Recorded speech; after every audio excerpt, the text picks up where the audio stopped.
Sometimes like I still get imposter syndrome when I'm with other founders at these events, but then when you actually speak to them, no one has it figured out. Everyone is really taking it day by day, winging it. There's no entrepreneur playbook.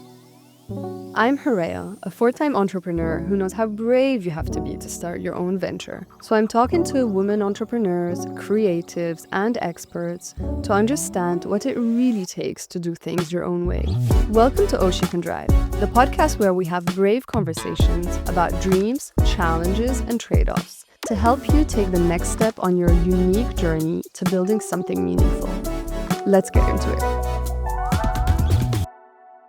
So welcome, Cynthia. Thank you for having me. I still remember the day that I opened my cupboard and looked at the labels of my supplements, and specifically my gummy supplements. I was horrified because they all had sugar as the first ingredient. And then I met you and you explained the industry, the formulations, and you've built Nuchu. Super cute packaging as well. My babies. You've built them as no added sugar and also no sweetener. And I think it's absolutely remarkable that in pretty much just a year, you've managed to have your products in some of the UK's most trusted retailers. First of all, John Bell and Croydon, like the most historical pharmacy in London. I mean, it was pretty difficult, but yeah, no, I'm super proud of John Bell and Cohen, and they're actually like the nicest retail partners. And then Holland and Barrett and the super convenient Zap. And today we're going to talk about how to actually read the ingredients list of your gummies, supplements, and also what it takes to build a supplements brand from scratch in a very crowded and also regulated industry. Take me back to the moment when you learned that the things you were taking, which you thought were supporting your health, were actually harming you. So I was always very health conscious, and then as I grew up, I think it was my mom or just reading, or yeah, I think it was maybe an article or TV, anyway, something like that, that I was told that the first ingredient on a label is the one that is predominantly found in the product. So today, if you're buying in my category gummy supplements and you look at the label, the majority starts with glucose syrup or sugar or some sort of cornstarch, and that means that that ingredient it is the one that fills the gummy the most. When you know that, it's hard to unknow, and then you just kind of get in the habit, and it becomes like an automatic reflex to just constantly be checking these ingredients now.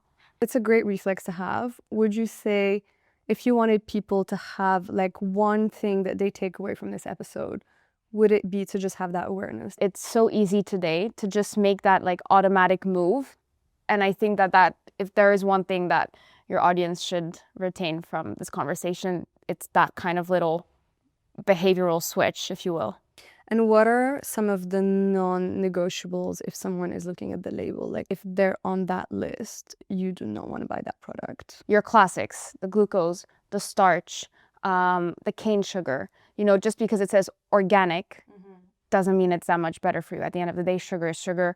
Any kind of sweeteners like aspartame, fake sugars, sugar alcohols, those are the ones to kind of, Yeah.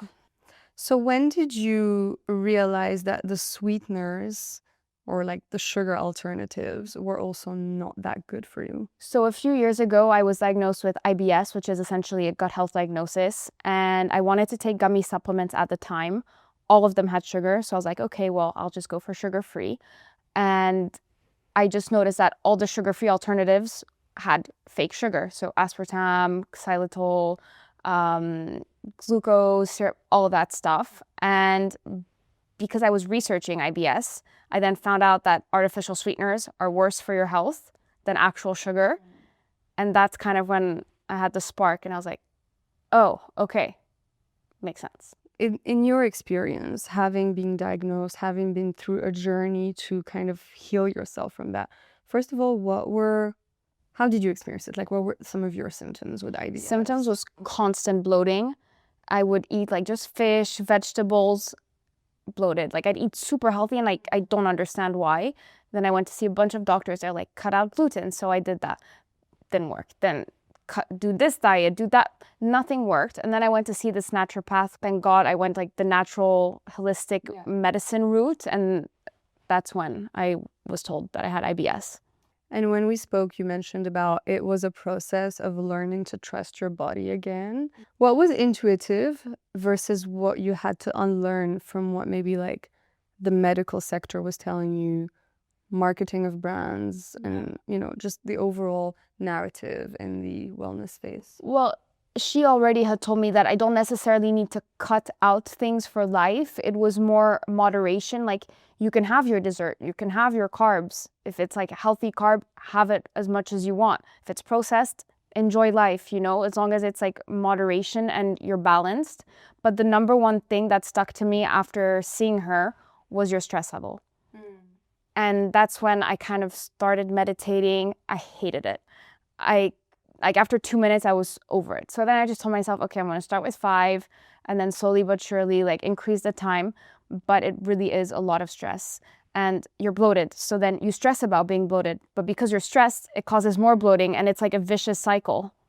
So let's talk a little bit about how the industry communicates around health claims, especially when it comes to supplements, because you said something that really stayed with me. You said that most people actually don't need to be taking any supplements. You should really only be taking them if you're deficient. Yeah. But how do you even figure that out?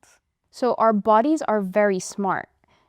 Our bodies, like when you're sick, it knows how to heal itself. When you have a scab, it knows how to regenerate skin. Your body knows how to handle things. And there's no point, for example, giving it more of vitamin B if you already have enough. Like, why would you do that? And give like taking 2 tablets a day of this and that and that and that, but your body doesn't need it. So to know if you're deficient, I get like basic is just to get a blood test. And okay, majority of people are probably deficient in iron, magnesium. So those are like, for me, the kind of essentials, but there's no point in taking things you don't need because some influencer said that they're taking it. So I guess it's just even being aware of what you eat. So for example, if you're vegan, you probably have iron deficiency. Look at your lifestyle and your habits. Are you eating a lot of red meat? If not, then you probably are iron deficient. You're probably tired. And today with ChatGPT, it's just so easy. Plug in like, this is like my typical diet. I eat these foods in a week. I feel a bit this. I feel like low energy. What are potential deficiencies that I may have? And then I guess that's just like a starting point, but there's no need if you're like, if you're never sick or, you know, you're living in the sun, you don't need to take extra vitamin D or you don't need to take vitamin C. Is there such a thing as taking too many supplements? Like, can you not overdose, but can you take too much to the point that it harms your body? Oh my God, it's such a matrix and such a puzzle, right? Because it's like, okay, first of all, are you taking the right supplements? Are you taking the right quantity? It's a lot. Are you taking them at the right time? 1 hour before eating, 2 hours after this, and that. And it changes. It's overwhelming. It changes for each supplement, Yeah. right? And like some supplements are better absorbed with food. Some should never be taken on an empty stomach. Yeah. But I feel we know our bodies better than anyone. And you know what can work for one person eating 4 eggs a day, it may not suit somebody else. Or one person can swear by fasting, it changed their life, and the other person may not work for them. Like, you know what works for you. And yes, you can gain information from person A, person B, but at the end, you have to do what feels right and nobody else can tell you because you know you. I've heard people say this quite often, that if you take too much of something, your body will just naturally eliminate it. Is this true? I think that if your body doesn't need it, it's like cleanses it out. Correct. Yeah. The risk there is on your liver. Because it's working more exactly to digest something as well that it doesn't need. Yeah. Even tablets, they're not that soft on the digestive system. Yeah. Like some organ needs to break down. Like there is a biochemical process to like digest tablets and like the filling agents and all of these kind of things. So if you don't need it, I don't recommend.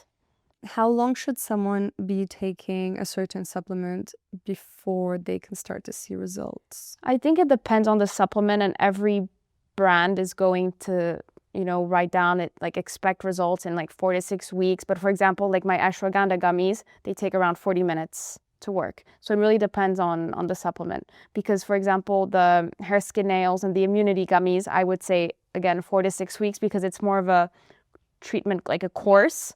But that's usually around the time that people start to notice results. So I think that's a very good point. Like understanding what type of supplement is actually more a course treatment. Like for sleep, melatonin, sure, it's if it can help for 1 night, 2 nights, great. But I wouldn't tell somebody have it every night, you know? Also the risk of dependency with that.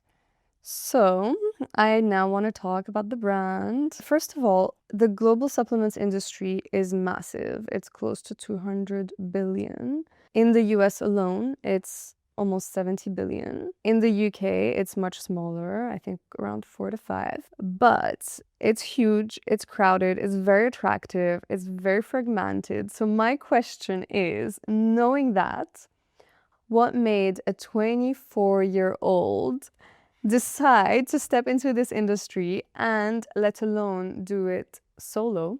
Honestly, had I known the whole process that it was going to be, I probably would have just stuck to an office job. I swear, like I just went into it. I want to do this, started doing it. And then got to a point where it was too late for me to kind of backtrack. Yeah. I was already so deep into it. And so now I'm just literally winging it every day, trying my best. And, you know, the more I kind of just let things go and not chase things, the more opportunities kind of flow to me. But it's a tough process, and I think it's not just supplements. I think whether I had launched a toothpaste, a deodorant, today there is so much of everything, and it's so overwhelming as a founder, as a consumer. It's just so much is out there. But I think it's just day by day, one step in front of the other. There's no rule book for sure. There's definitely a sense of ignorant bliss, you know? That's the perfect way to phrase it. I just thought, you know, have the product, send an email to general inquiries at boots.co.uk and like be on the shelf the next week. Yeah. Not at all. But you know, that's the right amount of delusion to make things happen. I was very delusional. I had no idea. And now that I'm in it, it's like, I can't go back. Did you know at the time that this was a very difficult space and that the formulation itself would come with a lot of challenges? I knew that it was saturated.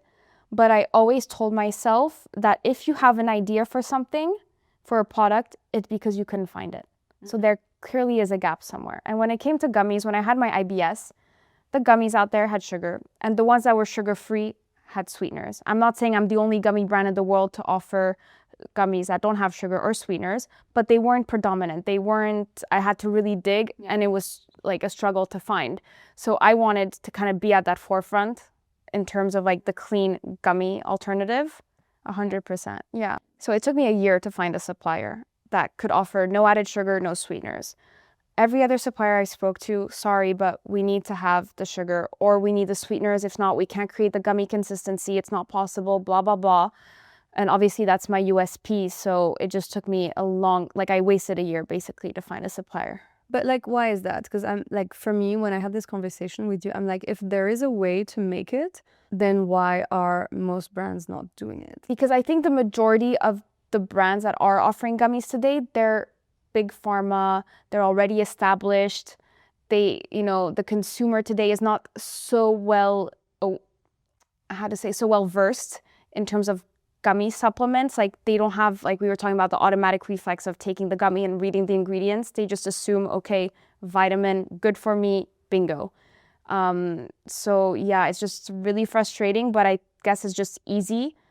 They don't have a year to spend on like finding a supplier who can do this or that. They just ask for a general gummy. It's done, it's easy, and there you go. And their consumers are still consuming the product, so they don't care. Do you sometimes find that it's intentionally misleading? I think so, especially when it comes to like kids gummies. Kids gummies, I've not even thought of that. So I've had actually a lot of moms tell me, please, can you make a kids gummy? Because obviously the kids, they look forward to having their gummies, but the mom doesn't want to give the kid like gummies that are filled with sugar. And I think it's misleading in the fact that you are this big pharma brand. Health and wellness should be at the forefront, but then the first ingredient in your product is sugar. There's something that's not working there. But because they know it works, they don't care. Yeah. And that's the problem. I think a lot, not just supplements, but just in general, like health foods, it's marketed in a way because they know that the consumer doesn't know that much and doesn't really like go deep into it. So for example, like you can buy these maybe rice crackers and it'll say gluten-free, but rice doesn't have gluten to begin with. You know, it's just pure marketing. And that's why it's so important to A, know your body, B, just read ingredients, know, like familiarize yourself with just that behavior and like just try and find out more. And then you're going to see how misleading these brands can be. Yeah, 100%. Thinking of kids gummies, I hadn't thought of that before, but so what would be the main difference with like the adult one and the kids one? Is it the percentage? The Yeah, dosage? it's the dosage. So I wouldn't recommend like a 4-year-old kid having ashwagandha because it's quite strong. Okay, and then there's also like specific types. Correct, yeah. So ashwagandha, let's talk about that. Let's talk about it. Yes, tell me. What does it I do? love it. It's just like lowers down your cortisol, enhances like mood. You're just very mellow when you take ashwagandha. But it's something that not everyone reacts the same to it. So I have a friend, she'll take one, she'll feel instantly chilled out. But my sister, she'll take 3, doesn't feel anything. So it's something that you kind of have to like dose yourself with, but it really works. I had a friend, for some reason, he knows it was 2 gummies a day. He took 6, decided to go on a walk, and then tells me, yeah, I was just feeling really groggy all day. And I was like, yeah. You take it when you have like pangs of anxiety. If you just kind of want to sleep a bit better, like have trouble falling asleep, I'd recommend as well, like before bed, maybe like 30, 45 minutes before bed. I want to talk about the actual product development. What does product testing, I was thinking about this morning. I'm like, what does product testing look like when you're building a supplements brand? Like, do you just start taking all these pills and gummies? I'm not reinventing the wheel in terms of ingredients. So I have in the immunity, I have elderberry, propolis, echinacea, calming. I know the ashwagandha has been like severely studied and linked to like just more chilled out like vibes and just like a quieter mood. And then with beauty, the biotin, the folic acid. So these are ingredients I have already had clinical studies done. So in terms of the ingredients, I'm not, like I said, reinventing the wheel. I'm just stripping the general gummies of the nasties, if you will. The intensity. The intensity. So the way it works with gummies is that you can only put a certain amount of dosage in the gummy. If not, it's not going to form. So that's why there's a bit of a controversy with gummies and tablets, because people say, yes, but the dosage in gummies is relatively low. Yes, because you cannot add so many that it forms a capsule, but some people cannot take capsules, or they're already taking 8 capsules a day. The last thing they want to do is add another 2. The gummies, they enter the bloodstream faster, so you feel the effects. And it's like enjoyable. You won't forget to take your gummies, I promise. No crazy testing, but obviously I was sent like a lot of different like shapes, a lot of different flavors. They do have different shapes and flavors. Yeah, so the beauty is in the shape of a bear. Yes. The calming, it's called a conoid shape. Okay. It's like a little sphere thing. And then the immunity It's like a little is a raspberry and it's raspberry flavor. Yeah, correct. And they're all berry flavored. Was there a moment where you had to say no to something or just walk away from something that technically worked, was easier for the lab, cheaper for you, but it just didn't align with your standards and the value of what you were building? The only time I really said no when it came to product development was the fact that like people said, we can do your gummies, but it has to have sugar sweeteners. And obviously that's just the essence of my product. So that was a big veto. And yeah, it just took me a year to then find the current supplier that I do have. But I think that was like the only time I just said absolutely not. And also I was already thinking of new products. And one of them that I wanted to do, they sent me a dose that was really low. And I said, yeah, but that's not going to create any effect. What's the point? They said, we cannot put in more. So it's not something that I would release, because if you're not going to feel any benefits, there's no point. So you said earlier that, gummies are not necessarily for everyone, but in the case of the 3 blends that you've made, who are they for? So those 3 blends are blends that I think any human every day would look forward to. Immunity, is something that, we kind of all get sick at least once a year. I think it's just a general one that's great to have. Same with hair, skin, nails. Even men, like, they probably won't go out and buy it, but I know that when the girlfriend goes out and buys it, they finish the jar.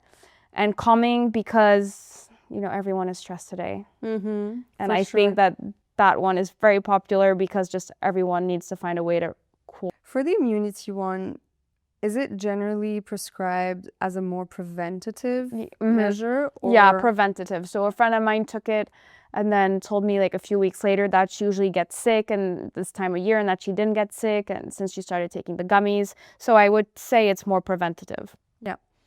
I also want to talk about how the blends seem to have functional ingredients, like the classic supplements you would expect, but then also some natural remedies, Chinese medicine influence. I don't know how you would call, I don't know what the category is, but things like echinacea, propolis, like these are not classic minerals, you know what I mean?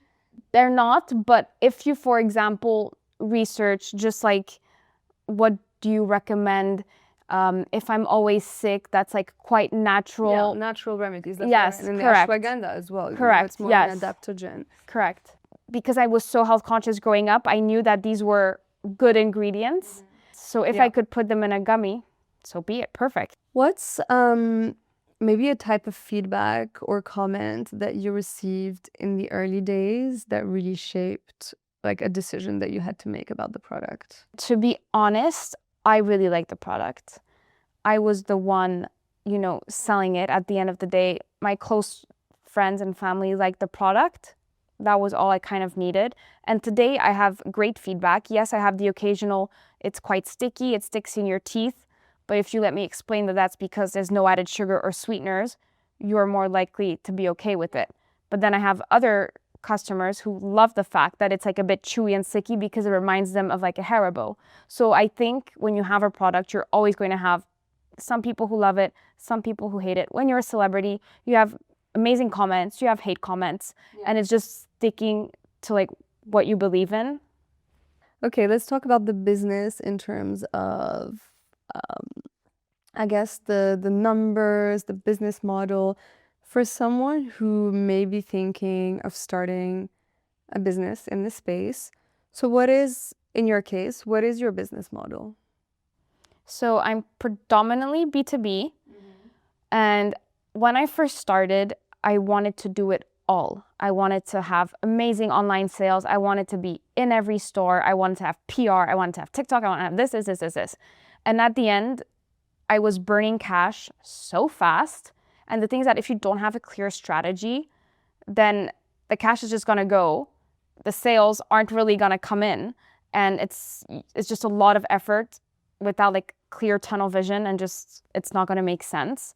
And that's why now I'm focusing predominantly B2B, because I'm preparing to fundraise, and just going full on D2C right now in the supplement category is very expensive. So the goal right now is to increase B2B, boost the online part as well. So like a 70-30 split, and baby steps, and not do it all at once, because I really almost burnt out by just trying to do it all. And if you don't have a strategy, there's no point. It's not going to work.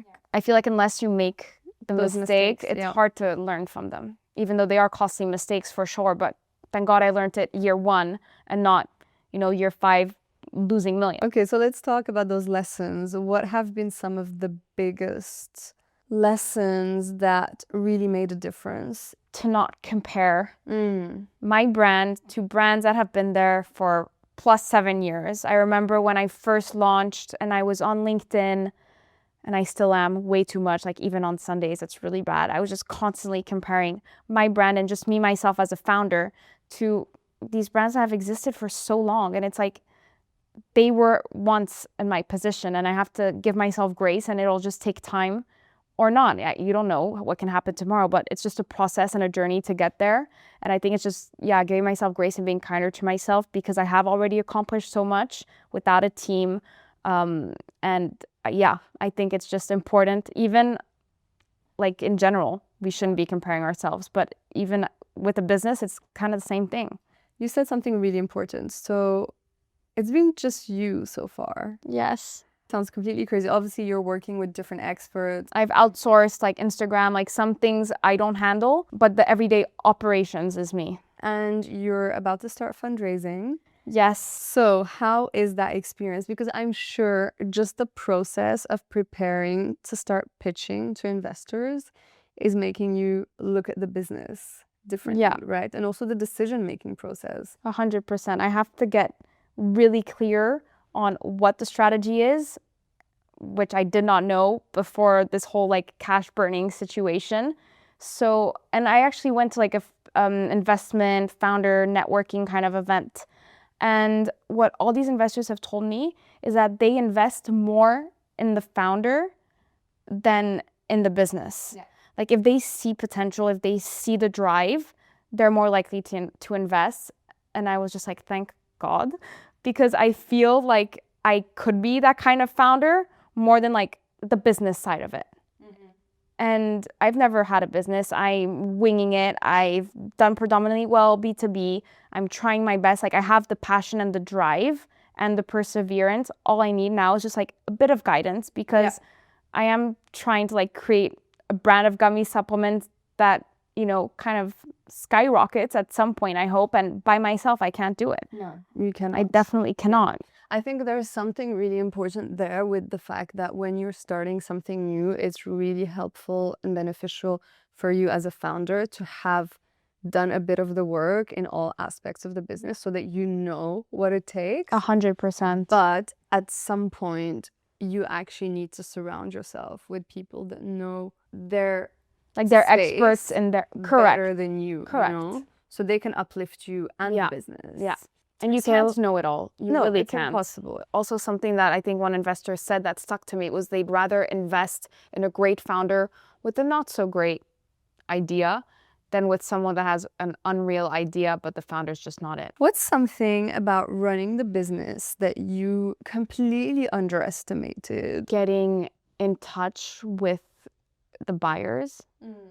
Because I just thought you just send it like a general email and there's only one person behind the computer who answers you.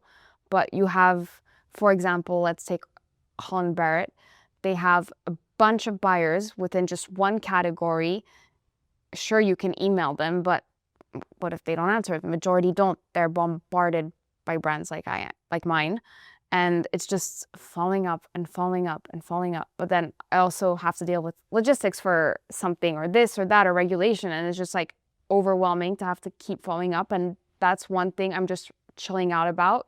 If it's not going to move the needle, I'm not going to lose sleep over it. If somebody doesn't answer, they don't. And the funny thing is like when I just say, okay, doesn't matter. When you're a founder or, you know, the CEO of an early business, you need to wear all those hats. It's really all the hats. Because at least like if you have, you know, one hire or co-founder or someone else, you can at least give like a few hats away. Yeah. But when it's solo, forget it. Like if you don't answer that email, no one else is going to answer it for you. So which hats have you enjoyed wearing? I think I've enjoyed wearing the like founder networking, meeting other people in the same space kind of hat. I love the marketing hat. I love understanding the legal hat, not having legal issues, but just understanding what is to come. To be fair, like as much as I have to wear each hat, I kind of love them all because I'm learning. Yeah. And I just love this journey because every day is not the same and I'm constantly learning. So as much as certain hats are challenging and frustrating, maybe once that gets resolved, I'm thankful. If it was like so easy and everyone loved it, everyone would be a founder. Just going back to the legal side of things and the regulations, did that regulation, you know, the landscape of the legal considerations really shape your business and go-to-market strategy? So I was a bit naive because I thought like the FDA, if you have their approval, you can sell around the US. And I thought Europe had its own FDA where, you know, you're approved, you can sell everywhere in Europe. But the thing is that every European country has their own rules. So before calming, I actually wanted to create a melatonin sleep gummy, but I wanted to sell in the UK. And in the UK, you need a prescription. Yeah. So I pivoted and did a stress relief, like calming gummy.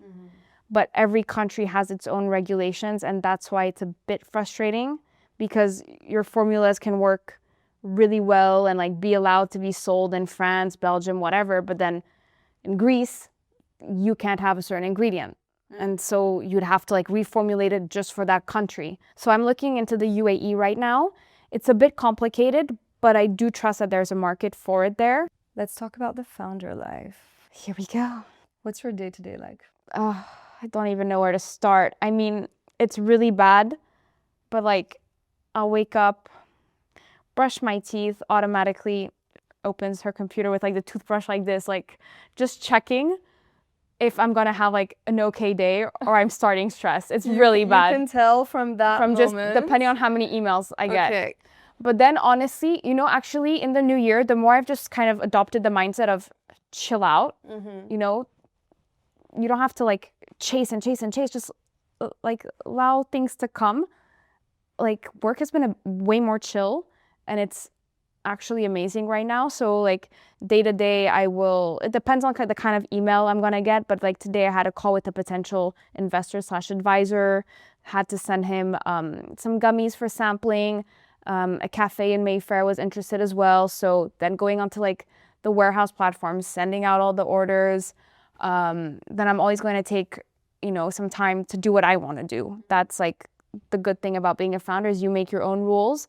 I went for a workout, I had my lunch, and then back to emails, and it's just constantly emails and networking.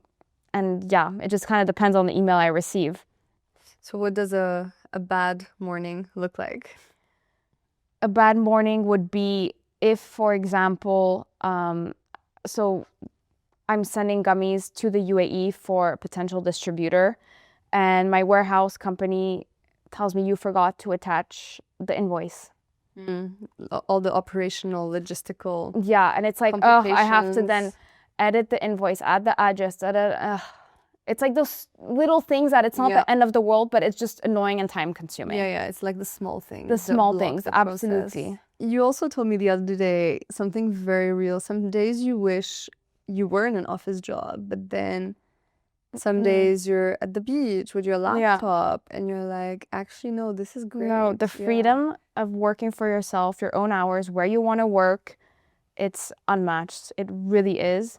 The fact that like, you know, I can meet a friend for coffee and I can go to her area and it doesn't have to be next to my office. And it's just that freedom, honestly. And I think a lot of people in COVID, they got a taste of that freedom. And I think that that's why a lot of like people now offer work from home on Fridays, and just like the option to like do your own thing as well. I think that's just so important. And is that inner dialogue of the battle between, oh, this is the right path, oh, I should have stuck to something more stable and more chill. Like, are you finding that it's like slowly ceasing and quietening? Yeah, it is. I think the first year was very difficult, and I sometimes like I still get imposter syndrome when I'm with other founders at these events. But then when you actually speak to them, they all went through the same thing. Everyone is in the same boat, and no one has it figured out. Everyone is really taking it day by day, winging it. There's no entrepreneur like playbook. I'm also kind of in a spiritual journey where I'm learning to love myself more and give myself grace. So I'm trying to celebrate the small wins now, as opposed to looking at how far I've got to go, to look at how far I've come by myself. And I think just having that perspective of just being kinder to yourself. And also when you zoom in out of a situation, it's not the end of the world. It's like my gummy company, but you zoom out, and it's like, what is this in the grand scheme of things? And I want to enjoy my journey. Like, it's a journey, and good days, bad days, but I also want to try and enjoy it as much as I can.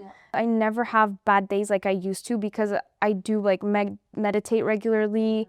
I read a lot about like your subconscious mind, and because I've learned to kind of like self-regulate, I never have like those low days where I'm crying and stressed and this and that. And if I do have that kind of moment, it'll last 10 minutes and I'm over it, because I just go back to like breath and just, this is okay.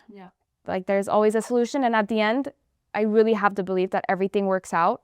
Like it may seem like the world is crumbling in front of you, but at the end, you know, I'm still here, everything's still working, like there's always a solution. And I think just going back to that and like getting used to reminding yourself of that is really important. Let's talk about how isolating and slightly lonely it can be as a founder. Would you say that's been one of the most difficult aspects of it so far? It is. And like I mentioned the first time we met, it's not like it's a breakup or like a human experience that everyone kind of goes through where you can call up a friend and ask for advice. Like unless you have been a founder, it's really difficult to like understand what it's like. And so sometimes when my parents and sister, like they kindly give me advice, it's like...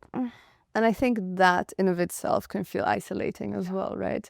So what else do you think that only founders get about each other? For example, when I've gone to networking events, I always feel like my negative experience around something or like just a bad situation, like I've only experienced it, but it's like, no, we've been through that too. Every founder has had the same experience. Yeah. I think you make it seem so easy in the way that you talk about it because you just feel very accepting and grounded and like clear-headed about it all. And I'm sure a lot of it has to do with your personality and your character because that's just the way you are. But I want to end it with, you know, someone who is listening today and is thinking, oh my God, she has it all figured out.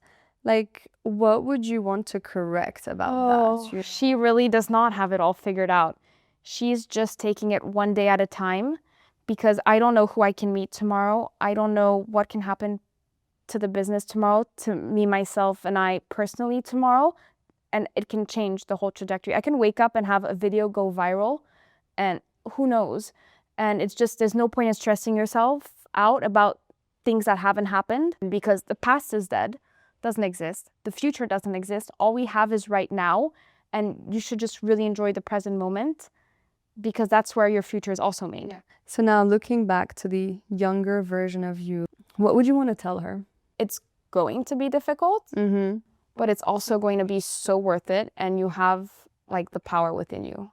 I love that. And that was the last question, but we have some so fire much. questions to just wrap it up. Let's see. The moment when you realize, oh my God, this is actually working. I am selling my gummies. John Bell and Croydon launch. One skill you had to learn faster than expected. Ooh, pivoting, like quick adapting. Yeah, it's not going to work. Not the right approach. Yeah. Let's do something else. Yeah.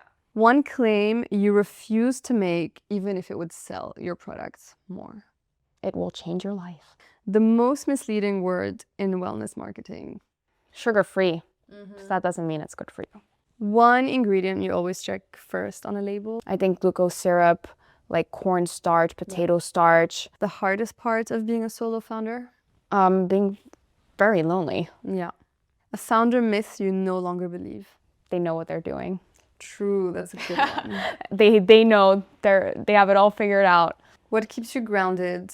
This year, as opposed to last, where I genuinely love myself and just give myself grace and like just being kinder to myself. Yeah. What would surprise people most about your day-to-day? Is that I manage to do all the things I want to do for me, but also get my work done. So it's like I have an acupuncture appointment, but then I have a call with an investor, but then I have a coffee with a girlfriend, but then I have a work coffee, and it's just kind of getting it all done.